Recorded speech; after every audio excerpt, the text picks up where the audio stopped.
We are going to record if everybody's okay. Yep, Yeah. perfect. So Isabel is here and she's the owner and director at Meta Management. She loves to work with future ways of working. That's what I'm going to call it. She has a lot of focus in how performance and how digital age, new ways of working should look like. And her book, Michelangelo Project, actually is very interesting read in that. Was released last year in 2019 and has been one of the best sellers, actually. So definitely recommend grabbing a copy. And without further delay, I'll hand it over to you, Isabel. Thank you, and thank you everyone for having me. I'm going to use some slides tonight because I think it's good to have something to look at, and also I've made them very interactive. So uh, I will start with a screen share. If you just give me 1 second, and hopefully we get this right, and you can all tell me that you can see it. Yeah, you can see my great. Thank you very much. Yes. Yeah. Now, uh, the topic that we're talking about tonight is rethinking performance for digital transformation. And look, it's actually hard to be an expert in a way in this topic because it evolves at such a pace. Things are changing. We see new methodologies and so on. So this is a topic that I think is best done interactively. And you'll see at the bottom of the screen, it's if you're familiar with using Mentimeter, you'll know how this works. If you're not familiar with Mentimeter, it's an interactive tool that allows participants to include their comments, thoughts, and participate in some activities. Now, down the bottom of the screen, you'll see that you have it. There's a little bubble that shows you can add comments in on any of the slides that you see. Of course, you still have the option of adding chat to Zoom as usual. I'm going to see if Jyoti, perhaps you could be the moderator of comments if I miss them, but I'm happy for this session to be as interactive as you like and for you to ask the questions as we go along. To use Mentimeter, because I'm going to do things on a separate screen, I'd probably suggest using your smartphone if you're joining this on your computer, perhaps use your smartphone for the interactive part. So I'm just going to slide across one slide so you can enter Mentimeter using the QR code you see in front, or sign in through menti.com and enter the code 4795820, and that will get you into the sessions. So what is performance? We think about performance in a collective way all the time. We think about how good someone is. We think about how much we like working with people. We obviously consider ourselves to be quite competent. We think about things that we might not be good at. So the idea of performance is always in our minds. How did we get to this? Even when we talk to people, one of the first questions we ask each other is, well, so what do you do? Now, that question is really a proxy for how good are you? Because people like to say things that shows that they've been achievers, or that they're creative, or that they're thinkers. So we tie up a lot of who we are in this concept of how we perform. So sorry, there we go. When we think about performance, we also think about them in certain environments. So when we're going for a job, we think about how good we are in a certain way. When we're going into performance appraisals, we think about how good we are in a certain way. When we're evaluating someone, we're thinking about how good they are in a certain way. So I have a question for you to kick things off. What makes performance good? Let's say these two figures that you see on the screen are people that you're either working with, maybe they sit in the desk next to you, and they must do certain things that make you think, oh, that's a pretty good person to sit next to. They're good quality people, good quality workers, high caliber, whatever the terms you use. And I want to ask you what you think makes that So what does it make someone good, and what do they do to make them not so good? And I'm going to ask you to enter some thoughts into the screen you see in front. So if you're on your smartphone or if you're using a screen, you should see now a field where you can enter your responses. So just one word at a time. In what ways does someone show that they are this good performer? What do they do? What do they have? What's the evidence that you look for that says that person's a good performer? What if you were hiring that person, what would they have to demonstrate to show? What would you see on their CV or see in person to show that that person is a high performer?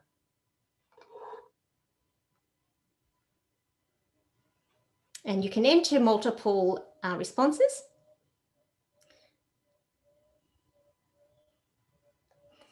Yeah. What about things that they say? What about the KPIs that you might want to see? What does someone do that annoys you, perhaps? Great. So really good responses. Most of them we can see are behavioral. They get results. They don't focus on excuses. Love that. Demonstrate confidence. They're collaborative. They listen, and so on. That's a really great list of words.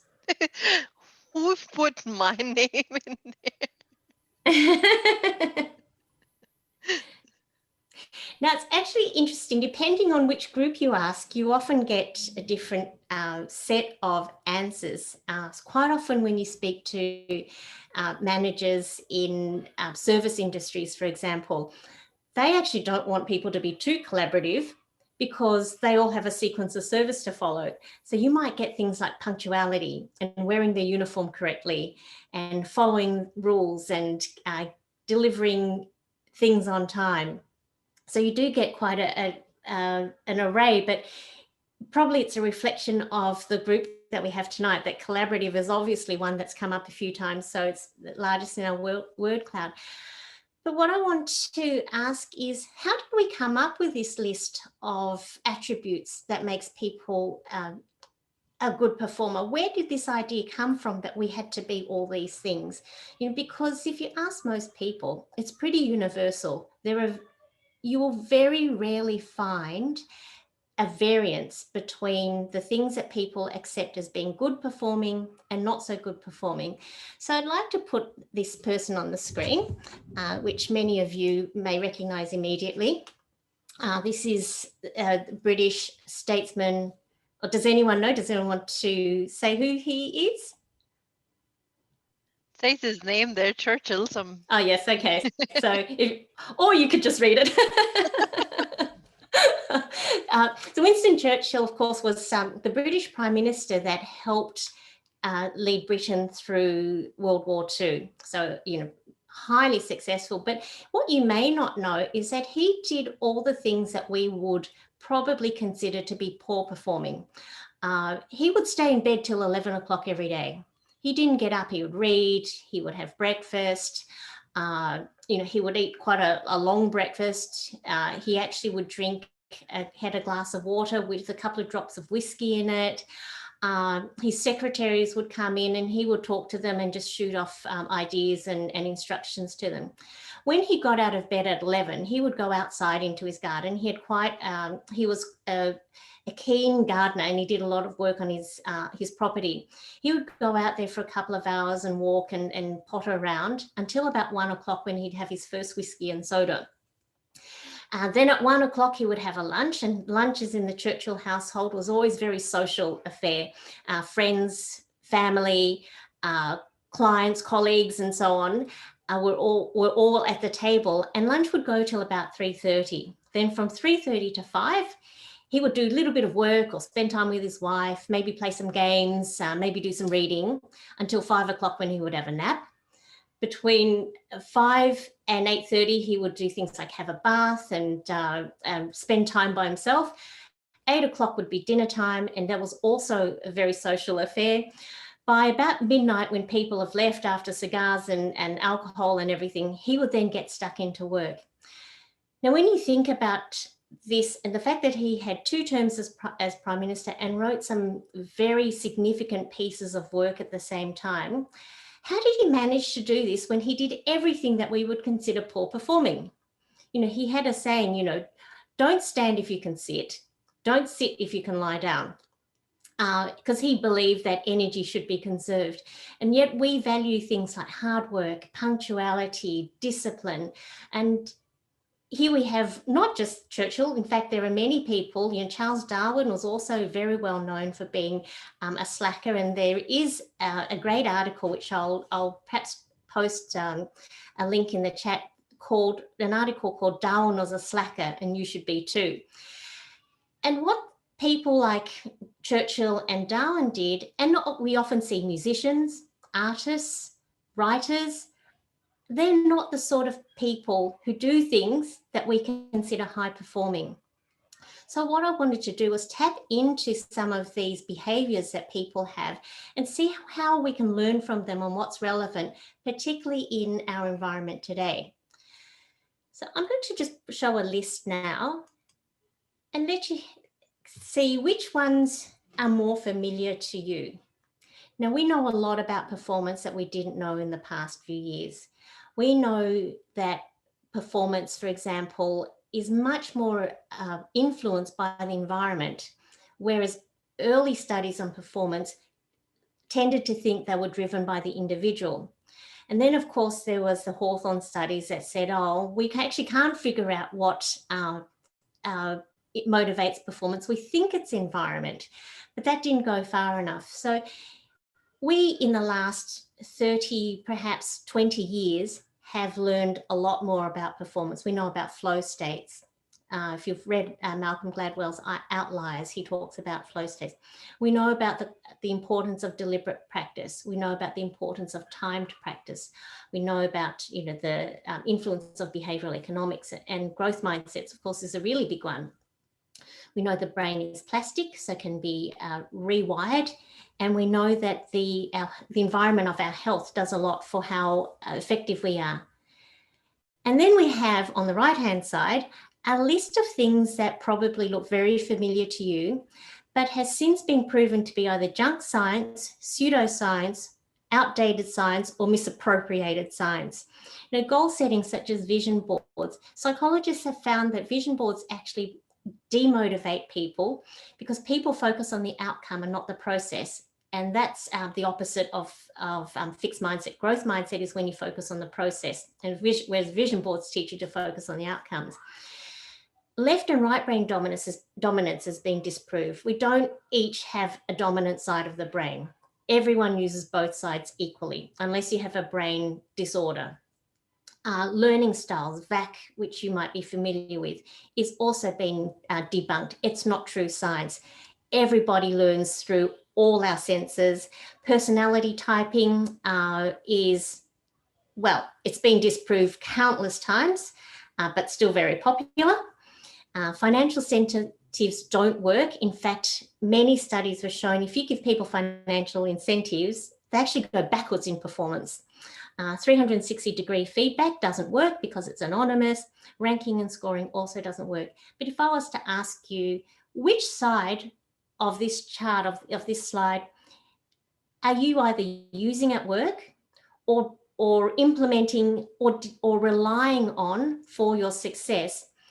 Most people would say it's what's on the right side. In fact, there's very little implementation of new science and new knowledge in the way we work.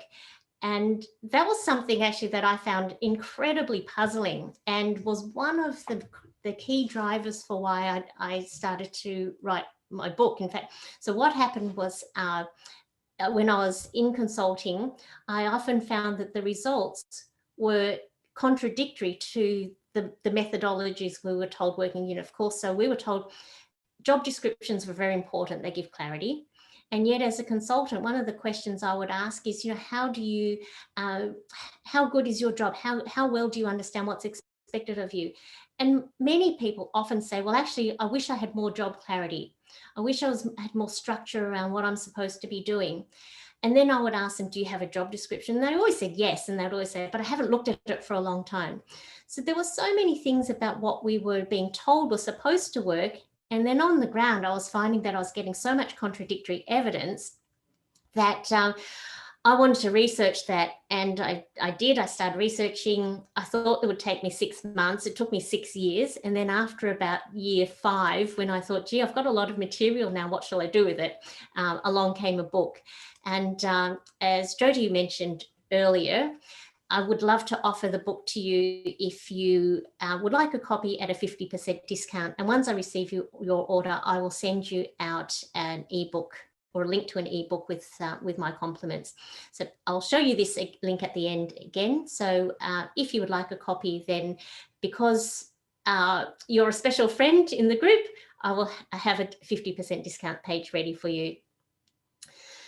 So why don't we just leap forward a few years now and a few eras actually from our early days of this idea of performance being something that should be set and structured the way we have it, and talk about the topic of the night, which is the digital transformation environment. And what I'll do is start by making sure that we all have a similar understanding of what digital transformation is. I really like this definition of it because it touches on all the really important parts. Digital transformation is organizational change. It's not a technology strategy or a digital strategy. It is about transforming, not improving. It is about new business models, and I'll talk about why new business models matter. And it is about culture, and it's about capturing all of that through technology. So I'm wondering if anyone would like to share some of their thoughts about digital transformation. I think in this group, we've got people who are very familiar with the work that goes into digital transformation, or new ways of working quite often goes hand in hand, such as agile collaboration. I think some of you have been going through SAFe methodologies. So perhaps some comments from the floor. I can start. As you rightly pointed it, Isabel, digital transformation is not what you do, and it's the identity of who you are, right? It's more about the culture of what we are talking about. So I have seen where people failed the end outcome because they were so focused on this is what I want, rather than creating an incremental approach to is this actually working and getting faster feedback in organization where this actually worked, where it's not a fixed thing, where you start with an outcome, you start with a purpose and look at how are you going and kind of redirecting. And that resonates with me as an agile coach, and as well as training. All these are tools we have to reach over there. That's my 2 cents. Yeah, that covers quite a lot. It is about individual input. We've gone away from this idea that people are just part of the machinery. And, even the term, when we think about, why did the term job specifications come about? It came about because there was a mindset that said people are better if we condition them to work like machines. So a job spec came from machine specs. It was to make sure people knew that they had to be to fit into a certain mold. So exactly what you've said, it's about, this is a ground shifting approach to work. And I deal quite often with clients that still are saying, but how will people work if we don't tell them exactly what to do? And of course, the idea of digital transformation is the technology has now changed the way whole organizations function. So we don't have to tell people what to do in the same way that we did before. I have something to say. Um, my personal view is digital transformation was a buzzword at least 10 years ago. And now I feel like there's no longer a digital transformation or digital organization because everything is digital. There's no analog anymore. It's just the speed and efficiency of it. Some organizations are digital, as in the within 2 minutes they're able to release something. The organizations like Amazon, Google, they're really, really, really fast. And then there are organizations like banks who don't need that speed. So they're okay with once in 2 weeks or once a month kind of a release. So I don't think so there's any more digital transformation per se, at least in my head. Yeah. It's just the speed and efficiency of it now. But Yeah. something that you said, Isabel, and I'm just trying to think through that. Um, it is a methodology in which organizations transform and create new business model and culture with digital technologies. When you think of digital, you almost always think of machine automation, CI/CD, going faster, all of that. How does culture and people fit in with that? Because that's such a after effect or afterthought of going Mm. digital. Yeah, yeah, that's such a important question. Uh, so look, you make some really good points. Digital transformation has, like a lot of things, become part of the buzzword. And one of the things that I hear, which if you think about it, and I won't go into it now because we don't have time, but quite often you hear people say the words digital transformation strategy. Mm, A digital transformation can't be a strategy, because a strategy is based on the usage of resources to create a certainty of the future.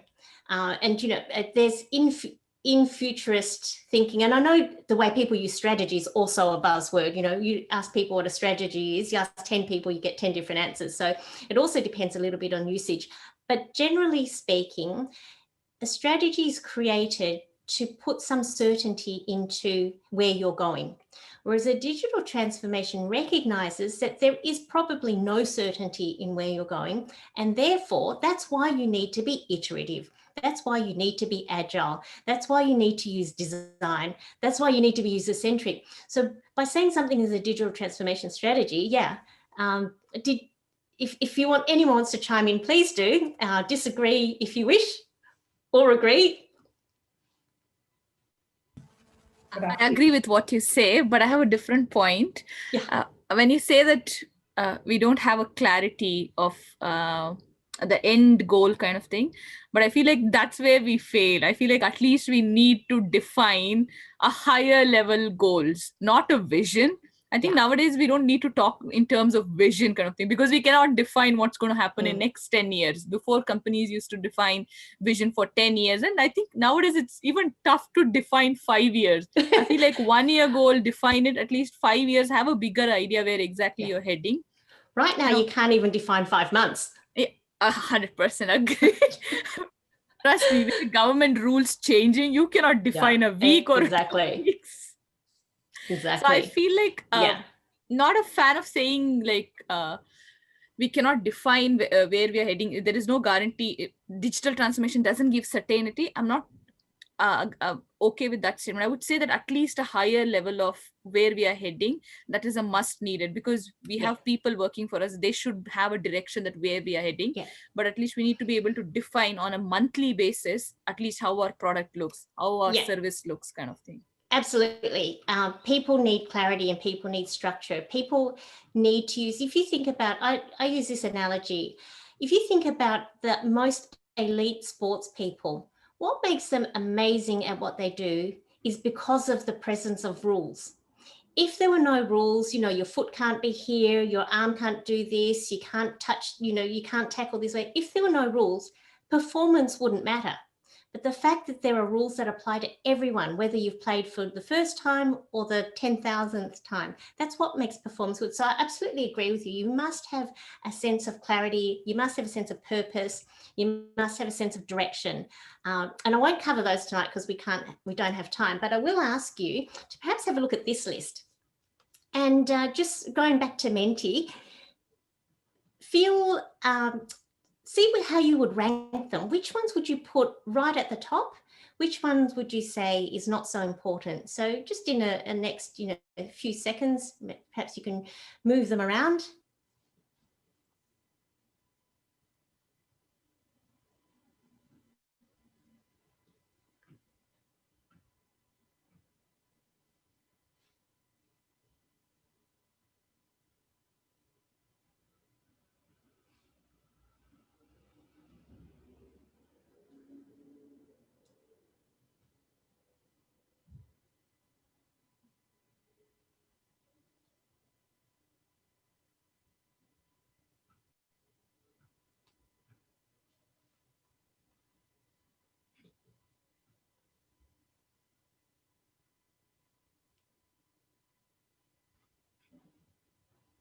Oh, this is so hard.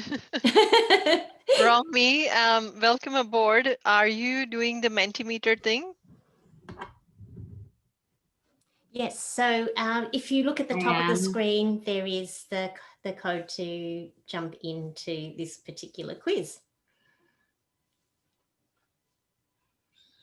I'm very happy to see that none of these things have stayed down the bottom.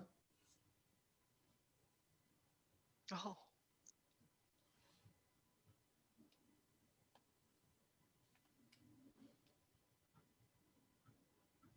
Great.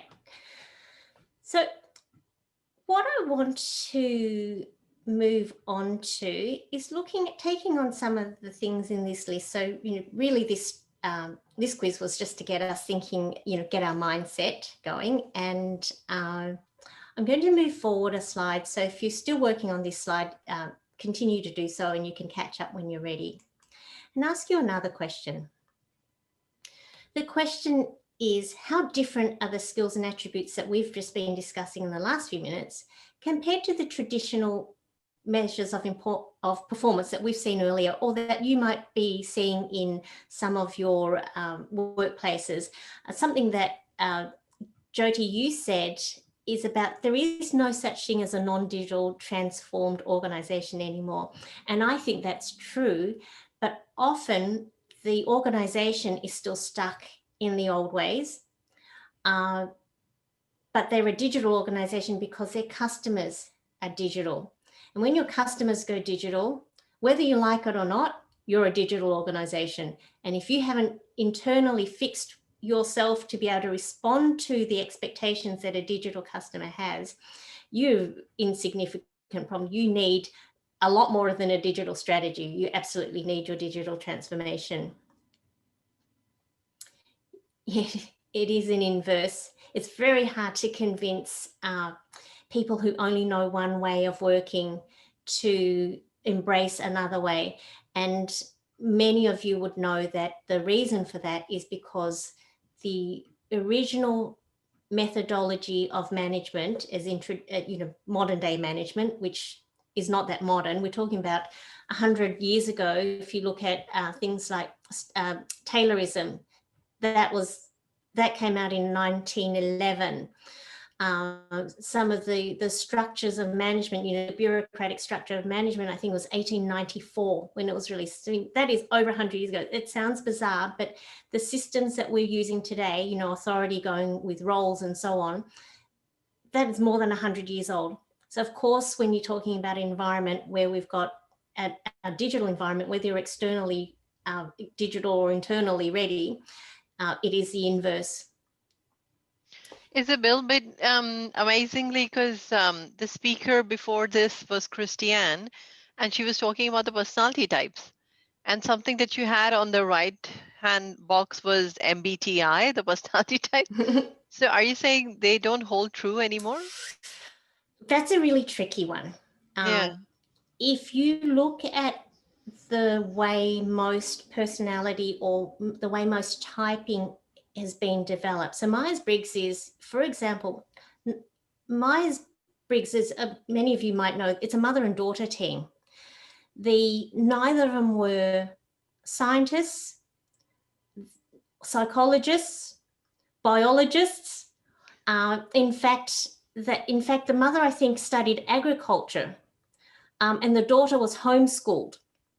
In fact, the mother was homeschooled, so her father taught her, and then they came up with something that's incredible. So look, the answer that I have is anything that helps you think about the way you act, respond, behave is a useful tool. The value of whether it's Myers-Briggs or DISC or any of the others is whether or not you use it to not understand what you are, because no one is anything. What it is it's a preference that you might have that you can evaluate having that information in front of you to choose whether you're going to behave differently. So they're only valuable if you have skills in self-reflection, for example, or introspection. If you have a self-awareness. If you have no self-awareness, you might as well just listen to your star signs. But it's interesting because I use it more as a connection tool to understand how to communicate and then connect with people how they might like, you know, big picture or detail and things like that. So I tend to use it more that, with the preference, as you say, being very careful about pigeonholing, because no one fits perfectly into the 16 personalities or whatever, because Correct. it can change environment, it could change in all sorts of things. But I do use it to help me when communicating with people and understanding people. Yes. Look, and you could say that about many, many tools. You know, a lot of the tools that we have trying to simplify, but that becomes dangerous when we don't realize that people are complex and you can't simplify people. You can get simplified tools to help you make sense of complexity. You can't use tools to eliminate complexity. So yeah, I quite like actually using tools like Myers-Briggs, but I do it very, very carefully, because it gives me, as you say, Julie, it just gives you an opportunity to have a discussion from a certain point. Just say, look, this tool says that you have a preference for this. How will that approach help you in this environment? If you want to, say, get a job, will you fall into a habit of doing something a certain way? Do you think that they're looking for you to be more like this or more like that? So it does give you, it can be very useful to open up conversations. Look, the big five is the ocean, which I think some of you might know it as, is probably the tool that has stacked up as the most valid of all tools by psychologists. It's the only one that hasn't been considered to be, you know, pseudoscience, I guess, across the board. So, and you know, again, I say it all very carefully, because if a psychologist was using Myers-Briggs, of course, it's going to be a very different proposition than someone off the street who, you know, says, I did a quiz and it says I'm this sort of person, so therefore I must be. So thanks for your input there. I'm going to change tack just a little bit and show you something that if any of you follow me or connect with me on LinkedIn, you might have seen this before. This image was used in the very recent HSC exams for New South Wales. So for those who aren't familiar, HSC is year 12, you know, the final year of high school. And I thought this was a brilliant question. It was, the English exam said to the students, explain how the image used a variety of language forms and features to communicate ideas about being creative. Now, I don't know if you can see the finer detail, but within the imagery are words that have been written. Now, I'm often critical of the education system. I don't think it's preparing people for a world that we're living in and increasingly becoming. But I was impressed by the Department of Education in this case. Now, if any of you feel like entering some responses, please feel free. You'll see on your Menti screen that there is room for you to add some words, but no necessity to do it. Now, even though the department, I thought, asked a good question, it fell down in the fact that the students, if you believe the media, had no idea what they were talking about. The media report said the students thought this question was too hard, too confusing. They got lost, they didn't know what it meant, and they weren't sure what they were supposed to be talking about.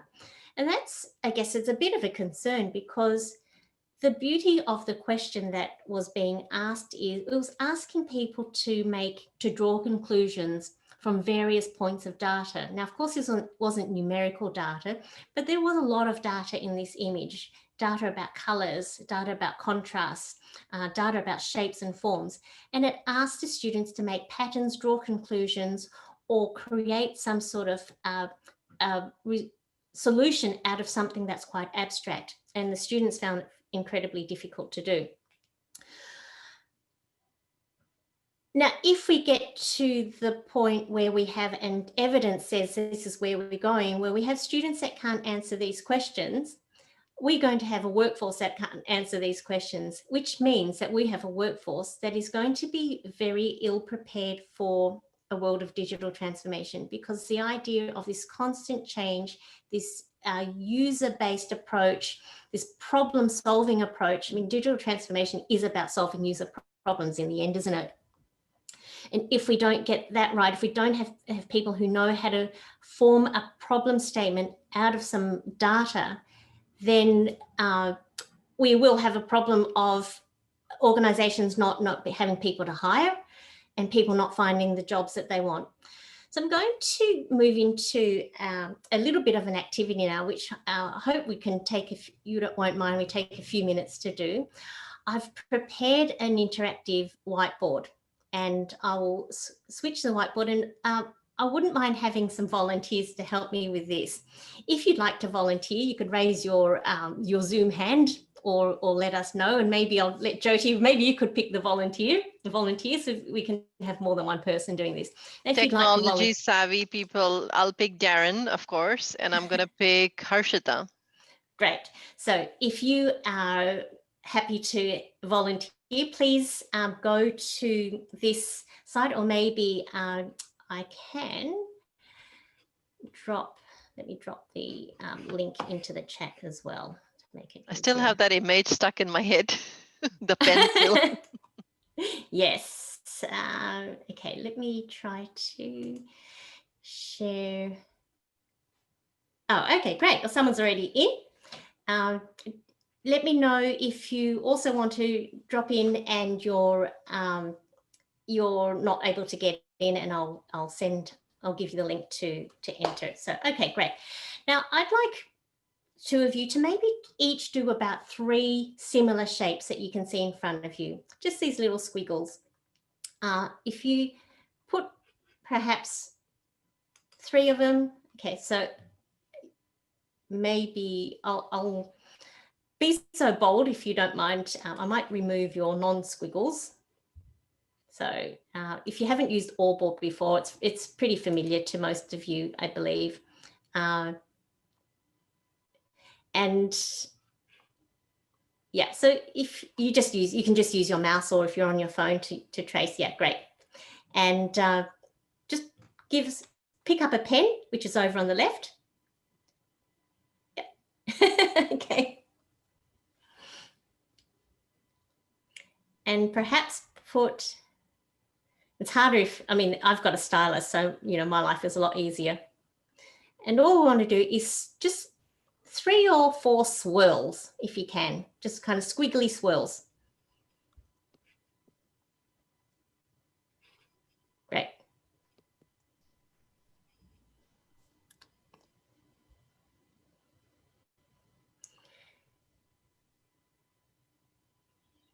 And now that you've done that, I'm going to ask you, I'm going to just reduce the screen a little bit. I'm going to ask you. I've done some scratching. Please delete my name. I didn't find the eraser. I was playing. Okay, it's right here.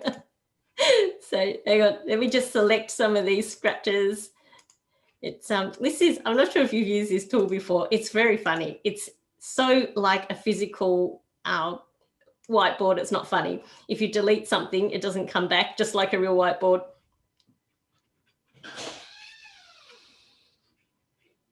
So, okay. So now that we've got our few squiggles, thank you very much. Your next job is to see if you can turn these squiggles into birds. So I'm going to just, for an example, I'll pick up a pen, and let's say I pick this one. How will I turn this one into a bird? You know, maybe I'll put a beak here, an eye here, a wing there, and some little feet. How's that? Just sitting on my word. Yes.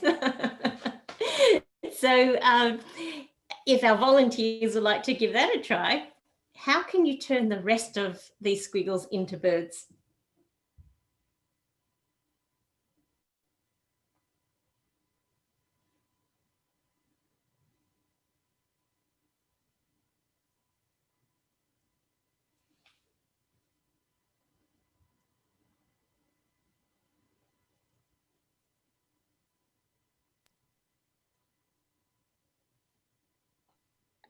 I think it would have been better I use the monitor rather than the phone.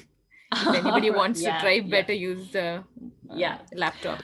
Well, I will re-share the. Actually, let me just excuse me for 1 second while I copy this link. There we go, and I'll move over to the chat. Let's see if I can move over to the chat in Zoom and drop it in so that anyone who wants to join in. Oh, it's not letting me. Hang on. Why can't I get to the chat? Because I'm in screen share. I'll maybe drop it into Menti. So excuse me 1 second. Do you want to show me the, oh, okay, there. I can type that link if you want. Oh yeah, great, thanks. I was going to say, anyone who wants to jump in, feel free. It gets very messy, but it can be a bit of fun. Yeah. Just give me 1 more sec, almost there. Speed typing. Yes, literally. All right, got it. Great, okay. So if someone else feels like jumping in, maybe you could add some elements to this. What else would make this a more complete experience? Trees, perhaps, birdhouses, something to eat. Please feel free to turn this into a fuller experience for everyone.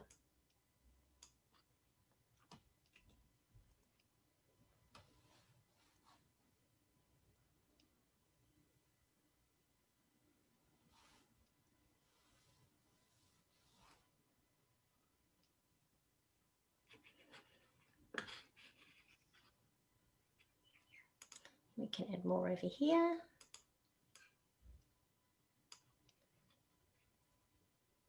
And maybe make this a flying bird.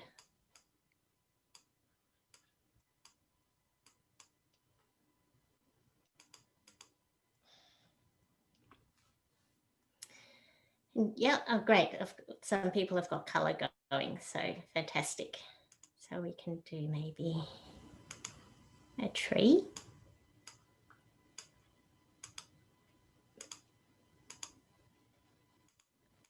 Some leaves. Okay. So what was the point of this exercise? Thank you to our volunteers and our artists for contributing to our group masterpiece. So why conduct this exercise? Because this is more like the way we're working, and increasingly the way we work, than anything we've done before. Everyone used the value of their capabilities to produce something. Everyone brought their own vision. Everyone brought their own ideas. We were connected by technology to do it. We found we needed some creativity. We probably got in each other's way a little bit, and we had to work that out. We built on each other's ideas, for better or for worse. And I'm super impressed with those who are still trying to make this even better than it was before. And I won't delete it, but I will switch back to our screen, our Menti screen, and move us forward to the next question.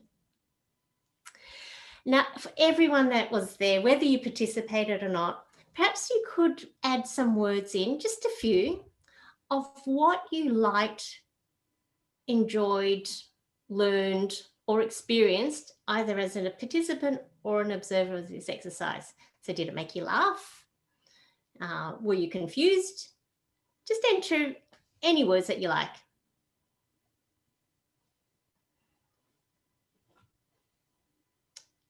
Yeah. Was it fun?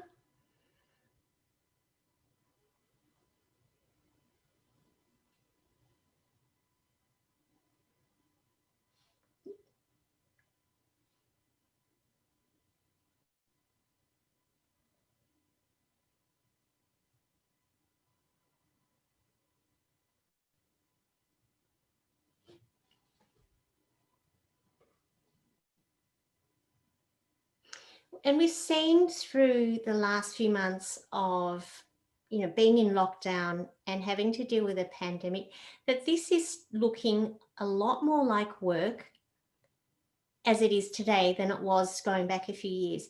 We do have more freedom because, we're at home, and what counts is not whether we sat in our chair at 9 o'clock or went to lunch at 1 o'clock and we're back in half an hour on the dot. We had the freedom. We could choose. We could have our children around us. We could go for a walk if we were feeling a little bit stressed or confused. Yeah, you could choose how you're involved. So you've got some, I love some of the words you come out with, because more and more, this is the nature of performance.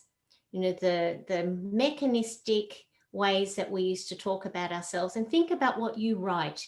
Would any of these words appear in your, say, an application letter if you were going for a job? Would you write any of these things? Or would you go back to the old standards and say, I'm a hardworking, punctual, reliable, quick learning individual? And, there's a danger on doing that, not only because everyone says that. Yes. Please go ahead and comment if you... I agree on what you're saying, but sometimes I feel like you might write the actual feelings of yours as it's on the board in the Mentimeter, but I think the employer might not ready to consume it. Yeah. They're not ready yet. And sometimes you're really passionate about the project, but the way to go through reach to the project might not be the way. Yeah. Well, obviously you have to pick your mark, don't you? I mean, if you... Projection, how we project ourselves, that's become very important. I think though, if you're looking for those things and you can see your employer is not going to, or a prospective employer is not going to give it to you, then that might not be the best place for you to work, because you will be hindered and you won't reach your full potential. Yeah. I agree on that one, Darren, but sometimes I feel like the doing interview and getting through that interview is a different skill. And after that, you will be working with a different bunch of people as well. But so I've been part of like some of the boring interviews and I've taken the job because of the pandemic, but I've worked with some amazing people. They're like extremely good, the team members are. So it really gets tricky sometimes. It is. And I agree, Darren, that you've got to pick your mark. You have to decide whether or not that's the right environment for you. And you also have to remember that most organizations are on a constant journey. They may have, and if you ask a lot of employers, they will have put fun on the table already. That's not a big one for them. They do want fun. They may not be ready for everyone to live their inner childhood just yet, but they're happy with the fun bit. They may not be ready to give you all your freedom yet, but they certainly like the idea of how you might do things together. So it's got to be something that you shape. The old days of saying this is just what it is because we've said it is are gone. This is, it's the core of user experience, isn't it? So I'd like to, because time doesn't let us... Isabel, I think Julie is trying to make a point. Sorry. Oh, I beg your pardon. Sorry, Julie, please. Just one thing with that, as I'm busy recruiting and getting reports on recruitment, it's finding for your high performers, they are wanting this stuff. And if they, as a company, don't give them the freedoms and that, they don't want to come. That is 100%. Do that. So in some ways, yeah, if you're an employer and you don't start doing this, you will not get the high performers. Yeah, 100%, Julie. And what the mark is telling us, and I'm glad you brought that up, because even though this slide is dated, I mean, I've got the material from a few years ago, but all the evidence from organisations like Deloitte and PwC and EY and Gartner and everyone else you asked is that the pattern hasn't changed. And the point that you make, Julie, about the high performers, they know exactly what makes them a high performer. And they know that if you stifle them, they won't be there. And so the high performers that know this and are going for the employers that recognize this are getting more and more rewarded. They're actually getting the higher levels of pay and the better jobs and the promotion. And it's actually creating this gap where the people who just can't quite get their heads around the fact that they're supposed to not just fix a problem, but they're actually supposed to come up with the problem statement. I've come across a lot of people who are saying, I've applied for every job I've been a perfect fit for, and I'm just not getting a look in. And the problem is they're focusing on the wrong things. They're using the old school way of thinking of output, because the old school, output, we used to measure how many you make, how big they were, how fast they were, how many mistakes there were. And then when we went to the knowledge economy, we started to focus on input. You've got to be open, you've got to have initiative, you've got to be, you've got to be a leader, you've got to have, a different way of lateral thinking, for example. So then they started focusing on input. And then what we're talking about now is this requirement for people to think about what Darren was talking about, and I think a couple of other comments that we've made through the text and verbally, is that it has to be about the outcomes. It has to be about what we're producing, not the tricks and tips along the way. And therefore, we have this situation now where the gaps between people who can do the job in a digitally transformed environment are getting fewer and fewer. And because they're in such high demand, their pays are getting higher and higher. There are a lot of people sort of sitting in the middle, not quite getting up, not quite falling down. And there are a lot of people, a growing number at the bottom. And if you look at this slide, and I just have a few slides to finish off on, and then I'm available to hang around for any comments or questions. This was a survey by Robert Half only last year. And what I've heard from my own experience, that number is actually going up, because now companies are really confused about what they think they need. What sort of direction shall we go? I'm working with a couple at the moment that's saying, we are now accepting that we have to revisit the direction we're going. So if we don't know what we're going, of course we want people who can be more adaptive rather than come with a fixed set of skills. And for those of you who, many of you would already have seen this statistic, I'm sure, Google looks for 4 things of all their job applicants, and expertise or skill is the last, number 4 of 4. So my comments would be, my advice to people is stop thinking about the inputs, how many years that you studied. Stop worrying about the artifacts. Do I have this certificate or that certificate? And I'm not saying it's because they're not important. I'm just saying that they should all, and even the outputs these days, did I finish school? Did I finish this job? They're not half as important as the impact that you're making. So, circling back to our definition on digital transformation and business models, what's the difference now? Business models need to create value, especially social value. People want experience. People want to deal with companies with a purpose. People want to know what your values are. People want to know if you are going to ruin the planet. That matters more as part of a product than it ever did before. And if people are worried about those things or concerned about those things, of course your skill base has to be different. Does that make sense? You think about influencers, for example. Influencers can generate a lot of value. Now, when you have an influencer generating value, how many products and services changed hands? 0. How many production methodologies were put into place? Very little. And yet the social value creates enormous amount. When we were told when we were kids not to trust strangers, never accept a lift from a stranger. But when we decided that trusting strangers was okay, Uber came along, enormous value. Nothing else changed. It was the social impact, the business model that changed, that meant we now have to focus on the value of what we do as people, not just the tasks we do, not just the skills we have. So to begin the sum up then, a skill is something you can do, a capability is something you can do in a given context. So my advice to anyone that is looking at how they perform, who they hire, whether or not they're right for the job, is to think about the capability, not the skill.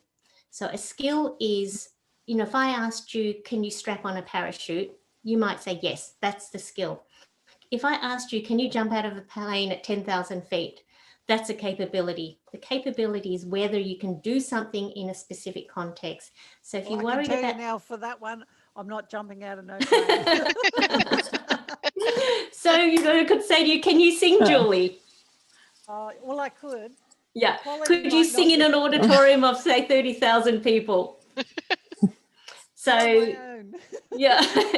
So this is the world that we live in now. It's one that values capability, because capability is what we do for others. It's the I think a few weeks ago you had one of your presenters talking about the unique value proposition. Yes. What value do I offer?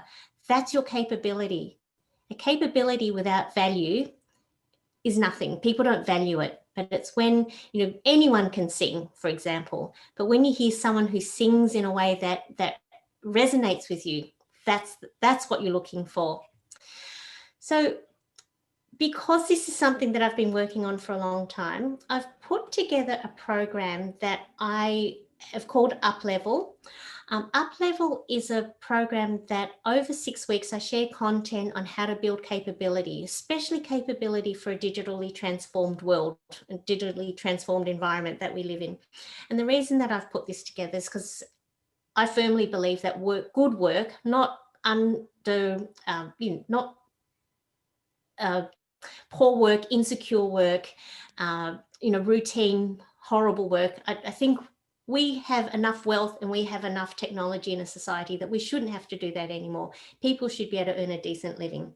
And anyone who feels that is something they would like, whether it is because they're an employer and or a manager and you want it to be in your people, or you are looking for something yourself to be able to work in this environment where the opportunities are, I would like to invite you to Up-Level.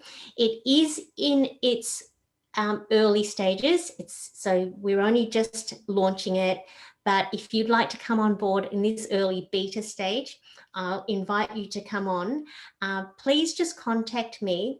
If you use the link that I'm showing you on the screen, there is a charge. It's a heavily discounted one at this point. It's a 95% discount, so you're welcome to use that. But if you'd like to come in a complimentary basis and talk with me, work with me one-on-one, and some of the other people that I work with, then please do get in touch with me on the contacts I have here. So LinkedIn is the easiest one. I'd love to meet you all there, share ideas. Here's the link again to the discounted book. Please feel free to use it. And if you do, I will send you also the complimentary ebook. So on that note, that's where I must leave you, as much as I'd love to keep talking. And if anyone needs to leave, please just feel free to drop off. No need to hang around. But if you'd like to, I'm here for a while longer. Happy to take questions. Happy to organise a follow-up later if there are a few things you'd like to cover. But on your way out, perhaps you might just like to share some things that you've enjoyed or learned, or wish you had more of from tonight's session. Please just let me know what worked for you, what other topics you might be interested in. The one thing that I have in my mind is in one of the slides, you said output, artifact, don't. Input, yep. Yeah, input, thank you. But I was more inclined towards the output and artifact where you said you don't have to finish school or stuff like that. So now with two kids, I probably want them to finish school and get a degree. Yeah. I mean, they have to still figure out. My older one has no clue what he wants to be. So I'm still helping him figure out, what he wants to be, where he wants to go. And I'm okay if he wants to change, midway. I'm okay with it because it's his life and he should decide what to do.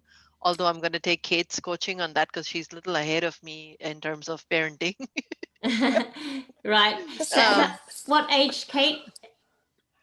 My daughter is 14 and in year 9, but I think the thing there to take out of that and what we say to her is you know, her father and I both went to university, and we were both junior babies going into school too, you know, being the younger of the grade. But it's more, as long as she is happy and she's passionate about what she does, we can see already that she may not, and I'm sorry, you might not want to record this, she won't be the top of the class, but no, it's okay. Dream herself 2 years ago.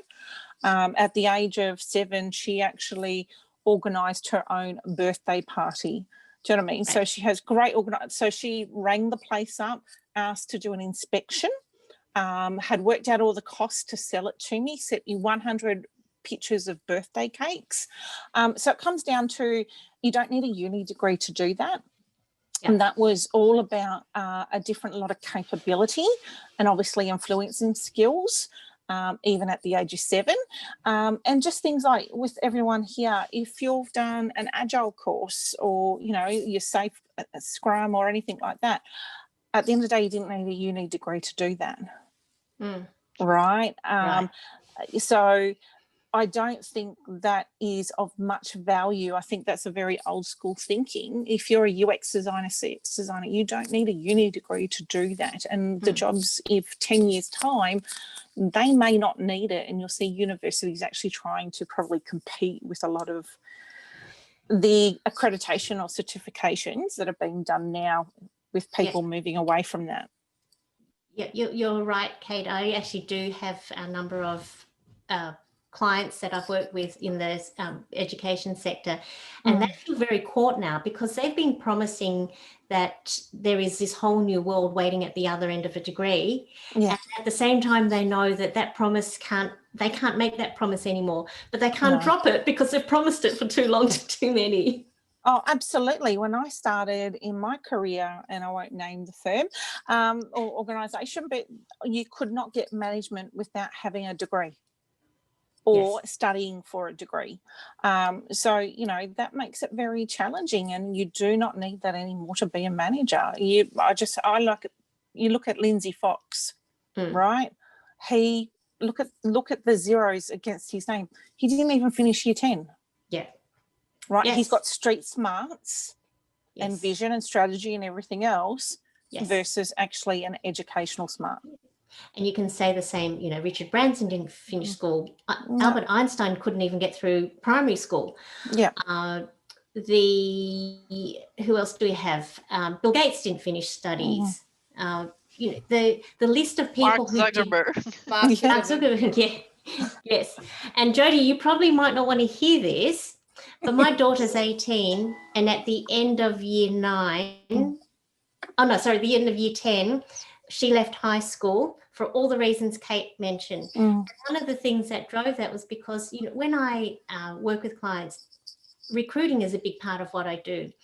And I was just seeing a lot of young people, very smart, bright people, who became very dumb in an unstructured environment.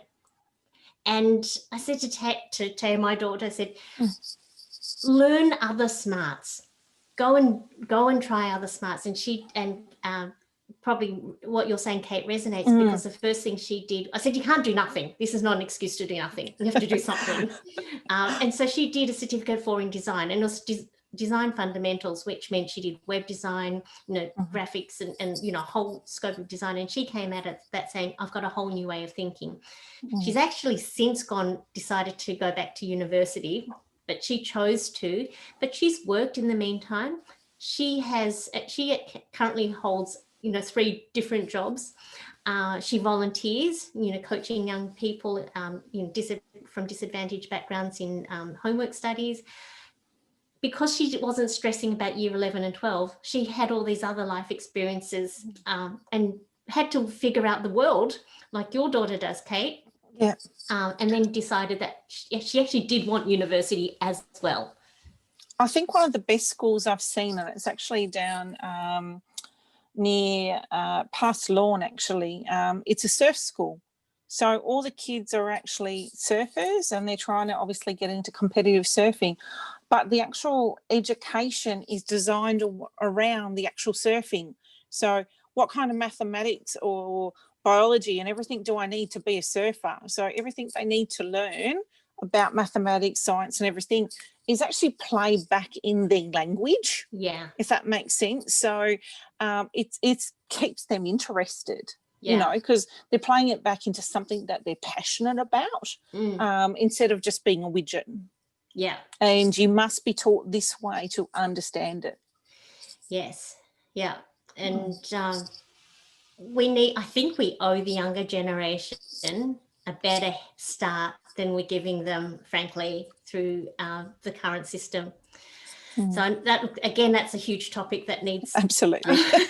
That's a separate topic. It is. So thank you very much for everyone who participated. It was really lovely to work with you. An hour flies so quickly when there's so much to cover. I hope you got something. The main thing is I hope you got some insights to think about and consider as you go about whether it is your current job, your next job, maybe choosing to leave where you are, maybe choosing to exercise some new capabilities and skills. So thank you very much, Jyoti, and the incremental team for allowing me to join you.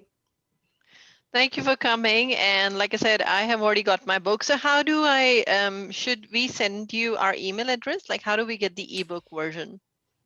Once you purchase the book, I will have your contact details and I will directly send you the ebook copy.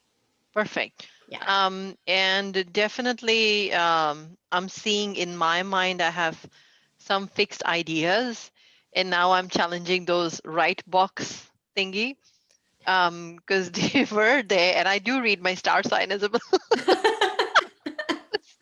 I was just laughing at that. I do that once in a while just for the fun, but Yeah. thank you for being here. And if anyone has any questions, now is the time.